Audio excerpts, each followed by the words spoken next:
Evaluate the inverse sine of negative root 3 over 2 and inverse sine of square root of 2 over 2. So the first thing we have to do is say that the range of inverse sine is equal to negative pi over 2 to positive pi over 2. So when we go to our xy coordinate system, we're going to only be looking at quadrants 1 and 4.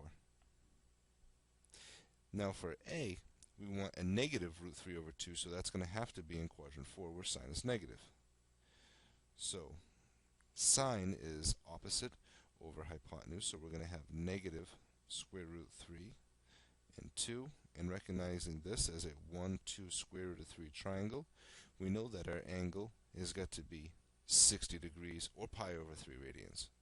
So for our answer for A, inverse sine negative root 3 over 2 is equal to negative, because our angle is working downward, pi over 3 radians. For B, we work similarly. Our range, again, it's for the sine. If it were cosine, it would be 0 to pi, which would be in quadrants 1 and 2. But for sine, it's quadrants 1 and 4.